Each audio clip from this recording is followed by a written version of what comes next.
Let's move this ring light a little closer. One ring light to rule them all. Oh my gosh, I didn't even think about that. Look at this. Topical. That's topical is what that is. Oh my god, hey. Welcome back to my theatre-themed YouTube channel. My name is Mickey Jo. I'm obsessed with all things theatre. I am a professional theatre critic living here in the UK, and earlier this week I got to see one of my most anticipated shows of 2023. I'm talking about the brand new revival of Lord of the Rings the musical. The Lord of the Rings musical. The Lord of the Rings, A Musical Tale, there you go, to use its official title, at the Watermill Theatre in Newbury. There is so much to say about this. When it was first produced in London at the Theatre Royal Drury Lane, it was a flop of epic proportions, one of the most expensive musicals, if not the most expensive then. Based on a hugely successful film franchise, the now notorious musical hasn't been seen since until this year, when it's having its first major revival in a production that could not be more different to that original version. Where Theatre Royal Drury Lane is one of the most large and grandest West End theatres, and it had this huge sprawling set with unwieldy set pieces that caused well-documented havoc. The Watermill, by contrast, is not in London, it's in Berkshire. You pass ducks and geese and a river on the way, and you arrive at this old, disused mill that has been converted into a very intimate theatre. And in place of a multi-million-pound budget, this production transports its audiences to the mythical world of Middle-earth via an atmospheric immersive pre-show in a purpose-built Shire location in the theatre's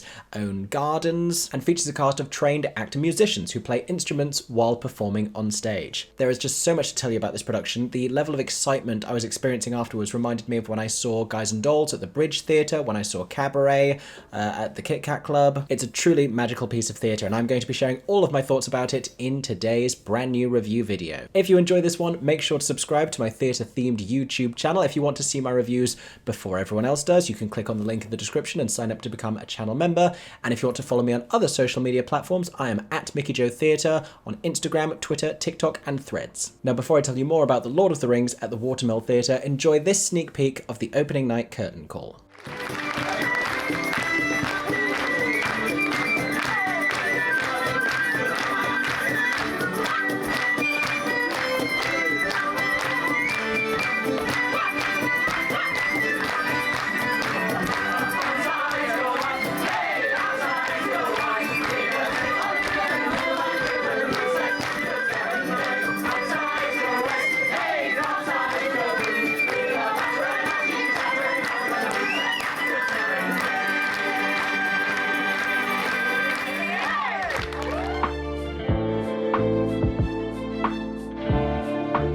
So what is Lord of the Rings about? If somehow you have no idea what The Lord of the Rings is about, I'm going to give you a really brief overview. I am not about to explain the entire plot, because this is 3 large fantasy books condensed into one show. What was formerly a 3-act musical and is now in this version a 2-act musical. I'll tell you how that's changed in a later section of the video. But to put this in a little bit more context, I've read The Hobbit and I've read the first of the Lord of the Rings trilogy. I've seen all of the films many times, and I was a big fan of them growing up, as it happens. I still remember the Christmas where I got a scale model of Helm's Deep with so many little figures that you could put on it. Oh, it was so cool. The films are epics in and of themselves, and the runtime of the extended edition of just the first film out of 3 is longer than the running time of the musical. So that's how much they had to condense into this show. So brief synopsis. We are in an ancient fantasy realm called Middle-earth. We begin in the Shire with the hobbits, who are a very peaceful folk who don't much wander about the world beyond their borders. They're not up for travelling. They like eating, they like celebrating. That is until at the 111th birthday party of Bilbo Baggins, he puts on a magic ring and promptly disappears. He then bequeaths this ring to his nephew Frodo, who comes to find out that it's a nefarious device with all sorts of ancient magical powers, and that the previously vanquished but due to be rising from the grave shortly Dark Lord Sauron wants to reclaim his piece of jewellery for himself. This is all explained by the events of The Hobbit, which is a prequel to The Lord of the Rings, but we're going to stick with this one for now. The ring is entrusted to Frodo's custody. He teams up with a handful of other hobbits, and they try and take it safely to Rivendell with a couple of scrapes along the way. Once at Rivendell, a fellowship forms of various different representatives from different fantasy races. There's a dude, there's a wizard, there's another dude who doesn't get on with the first mentioned dude, there's a dwarf and an elf, they don't get along along either initially, but the bunch of them agree to go on a big magical hike together to yeet the ring into a volcano. Still with me? I hope so. And various different things befall them along their way. They meet other characters, there are side quests, there are magical talking trees, you know, everything that you'd expect in this kind of a situation. But in the original novels by J.R.R. Tolkien, there's an awful lot of depth and backstory and politics and history to all of this. Think like a Game of Thrones. There's a tremendous amount of significance to all of the relationships between all of these characters, and everyone's family has lineage and history and all of these races, and everyone has motivations, and there's so much going on here. It is just vast. But there's also a really beautiful poetry to it all in the way that it was originally written. It was one of really the great first fantasy novels and has done a lot to shape the genre and how we view these sorts of magical worlds and things like Dungeons and Dragons and a lot of the fantasy stories that followed. But without getting too distracted and just talking about Lord of the Rings, I'm here to tell you about the musical and specifically this production. So, how does this show work as a musical?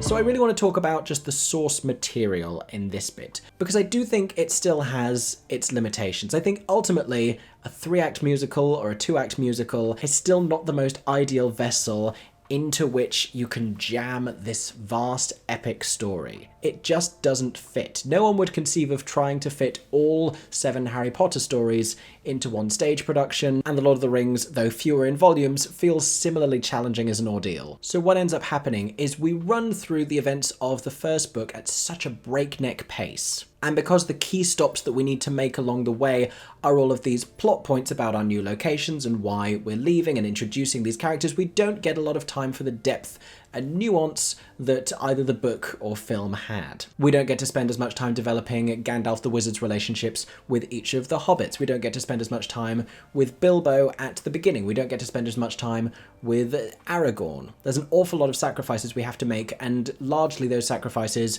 are in the form of depth and character development. But it does an impressive job at hurtling along and getting us to where we need to be by the end of the first act. So previously, it was a 3-act structure, and the first act of Lord of the Rings, if you know the story of Lord of the Rings, used to end at the point where Gandalf has the big face-off with the Balrog. But in this new 2-act structure at the Watermill Theatre in Newbury, the interval comes after where the first film would traditionally end. Prior to us actually meeting Gollum in the first place, it comes when the Fellowship separates. So essentially you have Fellowship of the Ring all in the first act, and then the second 2 books in the second act. And the plot of the first one, at least by way of the film and what I remember, is maintained pretty consistently. We don't have things like Tom Bombadil. He gets name dropped right at the end as a fun little Easter egg. But this does feel like an adaptation of the story by way of the films. I mean, when this was first produced on stage, it was shortly after the films coming out and being a huge success. So it was not looking back to the books as much as it was adapting the film's interpretation of those stories. In the second act, which adapts the second and third books by way of the second and third films, we get around a lot by condensing about 3 different battles into one. We don't really get Helm's Deep or Minas Tirith. I don't think we really only get one big battle of all of the men fighting, and then we get a second battle where they're fighting at the gates of Mordor. And we also don't go to Rohan. We never meet Éomer, we never meet Éowyn, and the character of King Theoden and the character of the steward Denethor, the steward of Gondor. They are condensed into one character, the sleeping steward. He is understood to be Boromir's father, like Denethor was, but we don't meet Faramir. Equally, they skip over other things. Merry and Pippin wander into the Forest of Fangorn and meet the Ents of their own accord, rather than first being kidnapped by the Uruk-hai. We don't get the green, ghosty, undead army of kings that Aragorn leads at the end. There's no mention of eagles. Merry and Pippin meet the trees and convince them to get involved in battle, but that's kind of the last time they have any kind of significance in the plot. Neither of them get their big moments beyond that. Pippin doesn't get to go and light all the beacons. He doesn't get the interactions with Denethor. Merry doesn't get scooped up on Éowyn's horse to go and ride with her secretly into battle. And these are smart choices, which I respect. But what it means for the second second act is that the whole thing just feels slightly lower stakes. It feels more like Sauron via Saruman is terrorizing this one particular city of Gondor rather than the whole thing affecting Middle-earth as an entirety, simply because we haven't travelled to as many locations. And we don't get the duality of Frodo and Sam going on a journey and Merry and Pippin also going on their own kind of a journey within the context of the story, because they don't really go through as much. They just meet some talking trees. What really bothers me though, and I can't in good conscience say that I know how you could fit it in to this already challenged runtime, is the lack of Éowyn, simply because I think Éowyn is one of the best developed characters, and I so fondly remember all of her scenes in the film. I wish there was a way of including Éowyn in this story and letting her ride into battle dressed as a soldier, letting her fight the Witch King of Angmar. It's just the best. It's so, so good. But she doesn't appear in the musical. Instead, we get Arwen singing about being in love and playing a harp. Now, in terms of the actual material itself, the music has been written by Vertina, Christopher Nightingale, and A.R. Rahman, and the book and lyrics have been co-written by Sean McKenna and Matthew Warchus, who you may also know as the current artistic director of The Old Vic and the director of musicals such as Matilda. I think a symptom of the pace that the show has to move at means it lacks something of the poetry of the original. We get the whole one ring to rule them all, one ring to bind them in the darkness, all that stuff. We get that lovely speech from Gandalf, but the speech that Aragorn makes to inspire them into battle each time doesn't quite have the same poetry or gravitas as previous incarnations of that do. There's some lovely moments of dialogue between Sam and Frodo. Galadriel is afforded a great amount of gravitas. They do well to very quickly cut to the point of the relationships between all of the different characters in the Fellowship, because we have to understand how they all feel about each other with only about 2 lines of dialogue for them to all articulate those feelings. It's very much like, I'm Boromir, I'm a man, and I don't like you, you, or you for the following 3 reasons. If we move on to the score then, it was one of the first folk scores written for theatre. It's hugely atmospheric, it's resonant and it's mysterious, but the lyrics seem to prioritise establishing atmosphere over anything else. So we have these book scenes where everything hurtles through at such a breakneck pace. I'm this character, I'm going to this place, now we're here, there's an elf, there's a second type of elf, there's a third type of elf, now we're here, we're about to die. And then the music stops us completely dead in our tracks to go like, look at the trees, there is magic and power and light and magic and trees, elvish words. So the material is really a marriage of these 2 different paces. There is the occasional song where characters really get to articulate their feelings and sing about their emotions, but it doesn't happen super often, so it doesn't feel like a musical because we don't go through these scenes with characters then breaking into song at the height of the dramatic moments. I've been talking a lot recently about this third genre of theatre that's neither quite a play or a musical, but uses music as a part of the storytelling. It's not unlike My Neighbor Totoro in that regard. It's not unlike Dirty Dancing in that regard. It's this concept of a film recreated on stage using music but not quite being a musical. Ultimately, my feelings about this adaptation of the story, there are so many things that they have to leave out that Tolkien dwells on with great care and attention to detail. The film takes that care and attention to detail and all of the history and all of the great lengths that Tolkien goes to, and the film's made it epic and inspiring, and the show tries to retain that feel, but at such a relentless pace. So like I said, we miss out on the nuance, we miss out on the backstory and the depth and the context. Inherently, it doesn't quite work, but it's a really admirable effort with some lovely moments. But the material isn't the only thing I'm reviewing today, and I want to tell you about this production, including my star rating.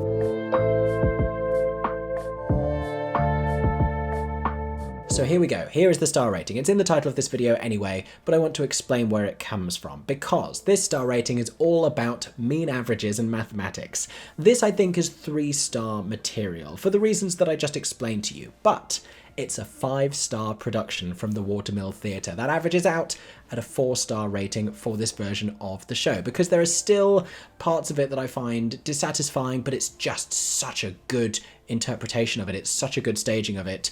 I have to give that a huge amount of credit. So 4-star rating from me. Let me tell you a little bit more about how this production actually works. So like I said, the Watermill Theatre is this beautiful theatre in Newbury. There's a trickling stream, there are ducks walking around, you have this beautiful lawn, and then at a certain point before the show begins, you are ushered through to the back lawn where they have set up benches around this large circular wooden stage, and there is a sign hanging from the background that says Happy Birthday Bilbo. We're at Bilbo Baggins' 111th birthday party. We are in the Shire, and this is where the show is going to begin. begin. So the show starts outdoors, open air, braving the British weather, and before it even starts, you have the ensemble walking around portraying hobbits, playing games with you, getting you to throw things onto the thing that sticks up when you throw the rings, whatever that game is called. And then at a certain point, it all starts. They take to the stage, and there's like folksy dancing, and they start to begin to tell the story. We get the first 10 minutes of the show. We get the speech from Bilbo, we get his disappearance, and then they suggest that the story is about to begin. What then happens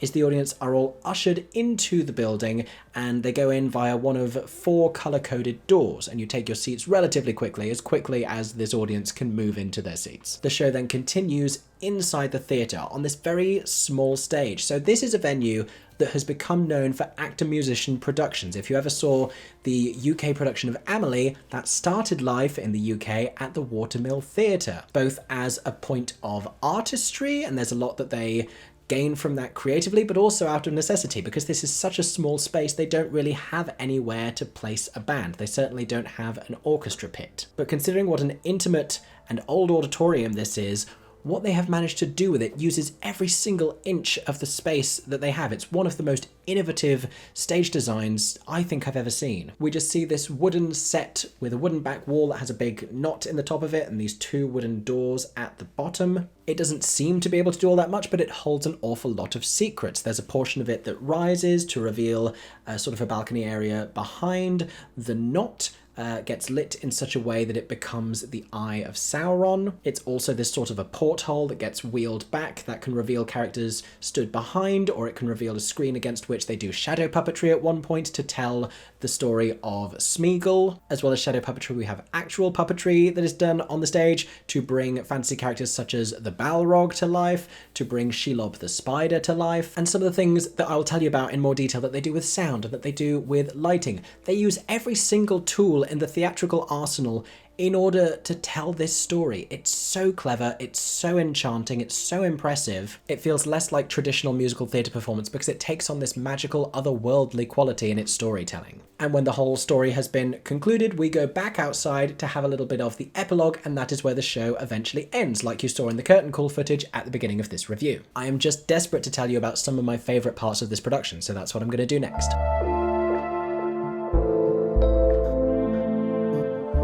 So, like I said, they have all of these tools at their disposal. I like that they took their time to reveal these. They came out steadily. The puppets are something I really want to talk about, as well as the 2 that I mentioned. They have, oh god, the horse heads. They have these skeletal horse heads representing the horses that the ring wraiths are riding around on. Those are just nightmares, and I will be having nightmares subsequently because of them, but not as many nightmares as I'll be having because of Shelob the Spider. When the eyes first appeared at the back of the stage through this opening created by the parting doors, I thought, oh, okay, that's a spider, that's not so bad. When it came forwards and engulfed Frodo and the arms moved and it was the full size of the stage, I was like, oh no, okay, unfortunately, I will be fearing this now for the rest of my life. Honestly, I was about to wet myself. I have to talk about the puppetry team because this is such great puppetry. The puppets have been designed and made by Charlie Timms and the puppetry director, Ashley Cheadle. Fantastic work. Go Team Puppets. There is a revolve on the floor as well in this production, and so often recently I've been telling you about these unnecessary and underused revolves. This revolve was used so beautifully, so skillfully. When we have them all sitting round at the council, when they're forming the fellowship, debating about what's going to happen, it's revolving round at that point. When we have a duet in the second act between Aragorn and Arwen, who are singing lovingly to each other despite being thousands of miles, I guess, away from each other. I don't know Middle-earth geography. I barely know Earth geography, let's be honest. But they are revolving around at opposite points along the diameter of this circle. It's beautifully staged. My favourite scene, my absolute favourite moment, I gasped at this. When we first go to Lothlorien, the second elvish place that we visit in the story, we meet Galadriel, everything's very beautiful and gold. We have this sort of a sun piece that comes down, and then it expands to be this big circle through which we see Galadriel. She lowers down on this platform that is used very skillfully. It feels super ethereal, it feels magical. They don't have the capabilities, it seems, of flying people in that kind of an auditorium, and so what they managed to do instead of that looks stunning. Shout out to director Paul Hart, shout out to designer Simon Kenny. I do want to make a point about the design here actually, because I think they've been quite clever in not trying to too closely emulate different fantasy races. We understand quite clearly who everyone is. Someone introduces themselves as an elf. We have no reason to believe that they're not an elf. They don't do pointy elf ears, and not all the elves look alike, because that's elf racist, first of all, to assume that all the elves look alike. The hobbits aren't necessarily shorter than anyone else, but the way that they are characterized, the way that they interact with each other, you can feel a sense of their stature and their sort of socially considered smallness without them actually being tiny. Same for the dwarf character that we have in the show. A lot of the design doesn't step too far away from the aesthetics that we see in the film, specifically with Frodo and Bilbo and Gandalf. Others take a few more steps. The orcs are portrayed in a way that's a little bit contemporary, and I think Saruman is meant to be used here to represent sort of the industrial age and the future and the impact that that has on the environment. So maybe they're looking a little bit more contemporary than the other characters. I don't know if I all the way enjoyed it. They kind of have like hoodies on and like gas masks. It doesn't look completely contemporary, but it has some of the senses of it. Usually whenever we see them on stage, they're doing this sort of aggressive choreography and they're involved in a lot of very well directed fight scenes. Amazing work from fight director Danny McCallum. Those fight scenes are just remarkably staged, so genuinely thrilling. And the brilliant choreography is credited to Anjali Mira. I really liked the way that the Ents were portrayed. These are magical tree creatures. I wasn't sure at the beginning because we don't see them, we just hear their voices echoing around the auditorium, and I was like, how do I feel about this? But then the way that they portrayed the tree dialogue was via these wooden percussive sounds that they created by actually playing the wooden beams of the theatre and the walls of the auditorium. How mind-blowing is that? Who comes up with that as an idea? That blew my entire mind. That's taking musical storytelling to unprecedented new levels, and only in this kind of a theatre auditorium could that kind of thing even be possible. Like utilising the natural resonance of this wooden building that you're in to depict an ancient fantasy tree language. That's brilliant. I must also mention Rory Beaton, who was the lighting designer for this production. Whether they were bathed in a glorious gold, or whether it was harsh and bright and intimidating, cleverly utilised so that puppets could emerge, so that different characters could emerge. Brilliant lighting throughout, wonderful lighting. I have more amazing things to say about this production, but I'm going to mention those when I talk about the performances. Next up, I want to tell you about a couple of ways that this production could be improved.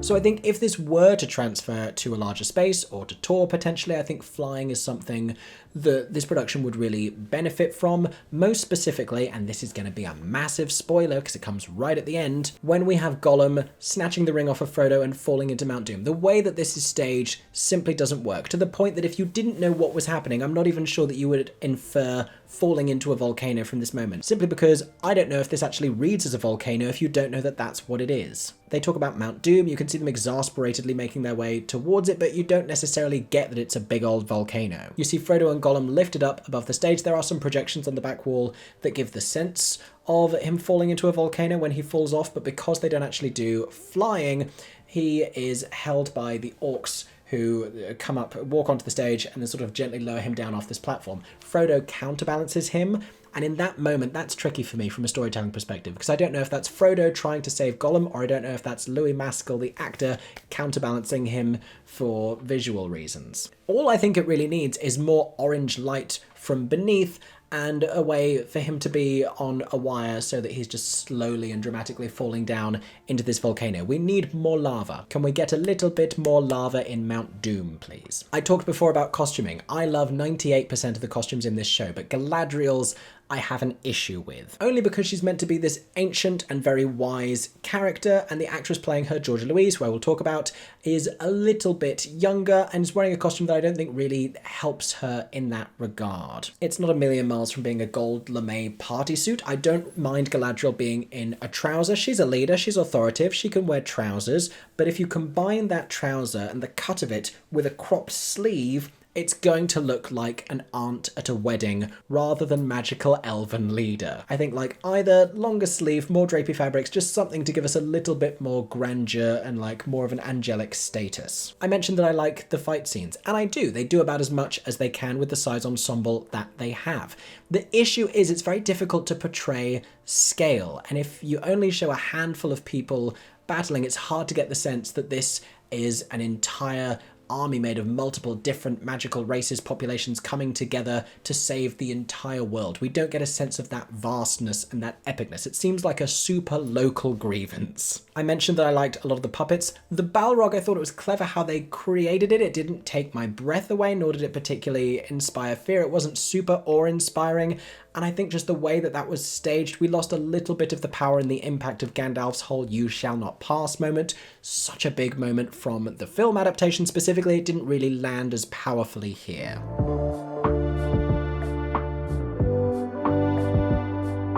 Let me tell you about some of these performances. I'm going to start with my very favourites. First of all, MVP of the entire Middle-earth squad, Nuan Hugh Pereira. Nuan plays Sam, and with the tightened version of the script, we don't have the time to afford the comic relief moments from the film to Legolas and Gimli. They, as characters, really get sidelined in this production because those moments are levity in the film in between the more serious things that happens. We don't need them in a condensed version of the plot. So all of the jokes go to Nuan, who lands every single one hysterically well. These are not jokes that you'll know from the film either. It's very refreshing in that regard. But he's so funny, he's so charming, and then in the last half hour of the show, where it's his bravery and fortitude that single-handedly drags Frodo towards Mount Doom and helps him complete his mission, I actually cried. I was in tears at one point, and I genuinely gasped at one point when he's crossing the front of the stage and delivering this brave and admirable line reading.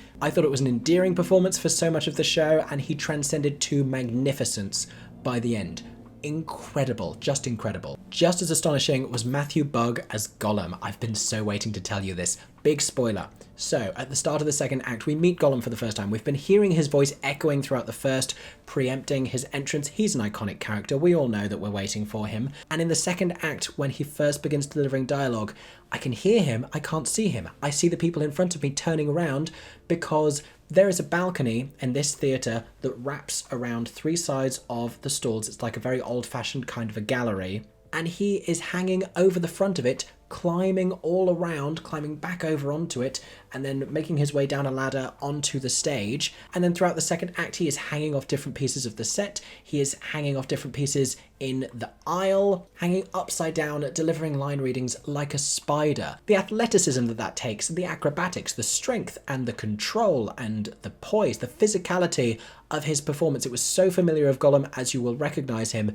but so impressive to watch being created right in front of your eyes rather than using CGI motion capture. It was utterly convincing and haunting and a little bit funny at times in the way that this character is, but deeply disturbing at the same time. A remarkably good performance from Matthew Bugg. The other really top tier performance I want to tell you about, Georgia Louise, who was playing Galadriel. Vocally just glorious. She sounded so wonderful singing Lothlorien. The way that the melody moved between different vocal registers, it was just beautiful, and it's a big part of what made that the standout, wowing scene of the show. I want to run through some more of the cast members because I have a lot more to say about the rest of these performances. Falarin Akinmaid played Gimli. Gimli didn't get an awful lot of mirth in this show. I think a lot of Gimli's character that you may know from film adaptations really doesn't get to come out in this version of the show, but he did well with what he had. Similarly, Yazdan Kafori, who played Legolas, I liked a lot of his moments of triumph. It also sounded fantastic singing in Lothlorien, but similarly isn't afforded a lot of the moments that he is in the film. Aaron Sidwell played Aragorn with such a tremendous valiance, sang beautifully. I really enjoyed his second act duet with Aoife O'Day, who was playing Arwen. The two of them sounded fantastic, had this really sincere and believable chemistry. I enjoyed Peter Jukes as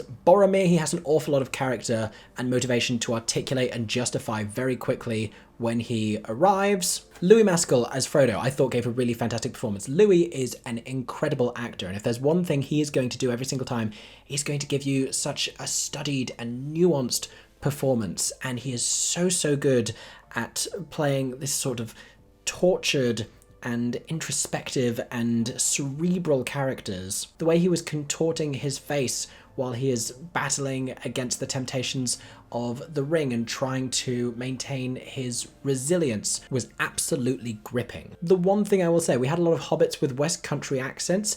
His was the one that raised my eyebrows just a little bit because it started out a little bit West Country and then I wasn't sure if it was meant to be Welsh. I feel like it travelled around just a little bit in some of the early vowel pronunciations. Geraint Downing and Amelia Gabriel played Merry and Pippin. I enjoyed Pippin being played by a female performer. I don't think that did much to really change anything about the character. I enjoyed what they brought to the plot. I enjoyed their banter and their energy with each other. I will say at this point, I really liked the way all of the actor-musicianship was done. It doesn't always take centre stage. Arwen plays a harp quite centrally, which fits in very well with her magical elven character, but for the most part when people are playing instruments, largely it's happening at the sides so as not to distract from the action. But the way that different performers were conspicuously married to each instrument I thought was very clever. You have a lot of the more militaristic characters playing drums and horns and weapons of war. You have the hobbits playing whimsical string instruments and fiddles and such. You have Saruman playing a flute, a woodwind instrument, when he is sending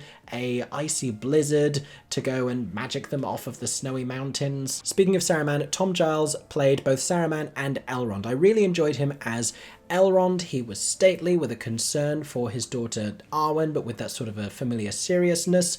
The characterization of Saruman, I think he did it really per the script. I don't like the way that Saruman is written in this version. It starts to feel like a pantomime villain when he's kind of gloating with Gandalf and reprising the orcs for not doing their job properly. He just feels very like, oh no, I've been foiled again. He has a line to Gandalf at one point who admonishes him and tells him that he must step away from the White Council, and Saruman replies by saying, like, talk to me again when you're sober or something like that. Yes, he's actually sassy Saruman, that's actually a line that he says. And I just think that rendered him a little bit insincere. Given that we don't really see Sauron in this version, Saruman is the only significant antagonist that we see on stage, if you're not considering Gollum to be one. So I just needed a little bit more gravitas and seriousness from him, because again, we need to get the sense of this being a hugely mortal threat. He can't feel like an animated bad guy. I thoroughly enjoyed John O'Mahony as Bilbo. I thought he had a beautiful wisdom to him. I love the way that he portrayed the duality between Bilbo at the beginning when he's in possession of the ring and it affords him a vitality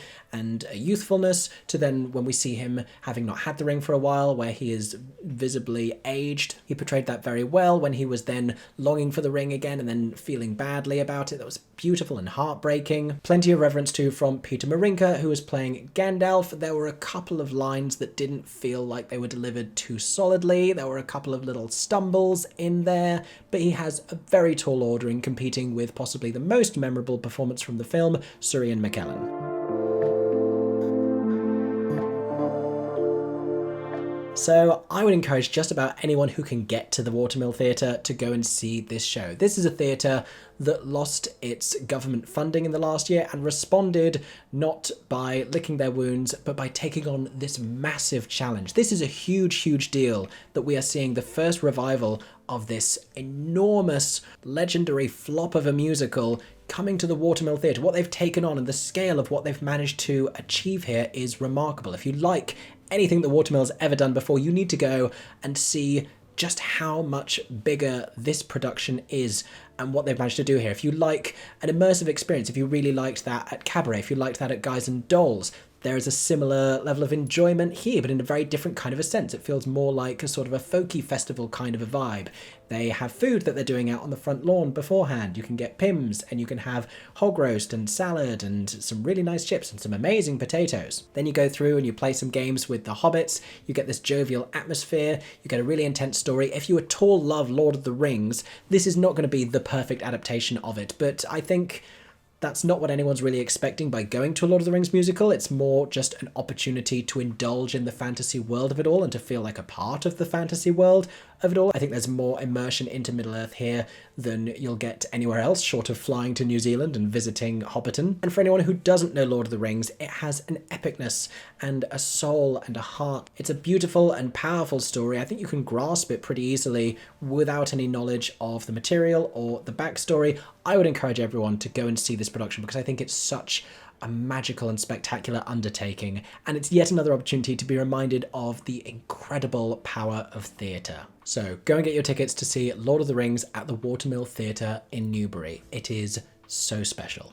Thank you so much for watching today's review. I have just about lost my voice from talking about this production so much, but I hope that you have enjoyed. If you did, make sure to subscribe to my theatre-themed YouTube channel. Share this video with a friend if you like, if you think they might be interested in going to see the Lord of the Rings musical. I hope that everyone is staying safe and that you have a stagey day.